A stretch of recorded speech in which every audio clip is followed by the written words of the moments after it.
दो घमंडी विद्वानों की कहानी। बहुत पुरानी बात है। एक गांव में दो लड़के रहते थे।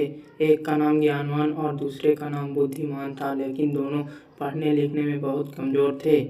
दोनों के माता पिता उनको लेकर बहुत परेशान थे। उन्होंने ज्ञानवान और बुद्धिमान को अच्छी शिक्षा देने के लिए बनारस भेज दिया। ज्ञानवान और बुद्धिमान ने बनारस में कुछ वर्ष रहकर अध्ययन किया। अब दोनों ही अच्छी शिक्षा ग्रहण कर विद्वान हो चुके थे। विद्वान होने के साथ ही उनमें इस बात का घमंड भी आ गया था कि वे बहुत विद्वान हैं। हर जगह दोनों ही अपने को अधिक श्रेष्ठ और दूसरे को नीचा दिखलाने का प्रयत्न करते थे। दोनों को कई बार उनके शिक्षकों ने इस बारे में समझाया, किंतु दोनों अपने को ही श्रेष्ठ समझते थे। शिक्षा खत्म होने के बाद दोनों को बनारस से अपना गांव लौटना था। रास्ता बहुत लंबा था। चलते चलते उन्हें रात हो गई और उन्होंने एक गांव में अपना डेरा डाला। गांव के जमींदार को पता चला कि उनके गांव में बनारस के विद्वान आए हुए हैं। जमींदार साहब ने दोनों विद्वानों को रात्रि विश्राम करने और भोजन के लिए अपने घर आमंत्रित किया। ज्ञानवान और बुद्धिमान दोनों जमींदार के घर आ गए। जमींदार ने दोनों के रुकने की अलग अलग व्यवस्था की और स्वादिष्ट पकवान बनाए।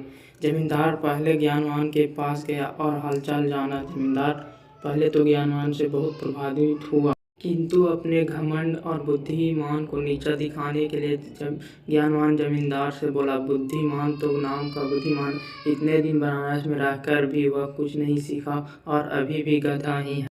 ज्ञानवान की बातें जमींदार को अच्छी नहीं लगी। ज्ञानवान से मिलने के बाद वह बुद्धिमान से मिलने गया। बुद्धिमान में भी ज्ञानवान की तरह ही बातें की और कहा, ज्ञानवान को कोई ज्ञान नहीं है और वह तो बैल है जिसे कुछ नहीं आता।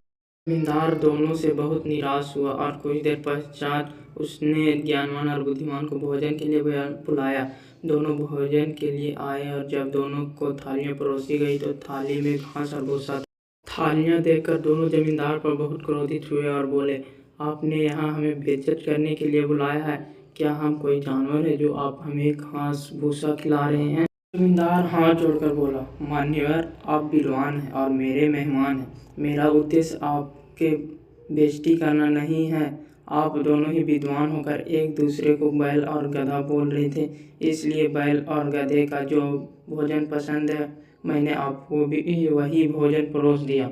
जमींदार की बात सुनकर ज्ञानवान और बुद्धिमान को अपनी गलती का एहसास हुआ और दोनों ने एक दूसरे से क्षमा मांगी और जमींदार को धन्यवाद दिया।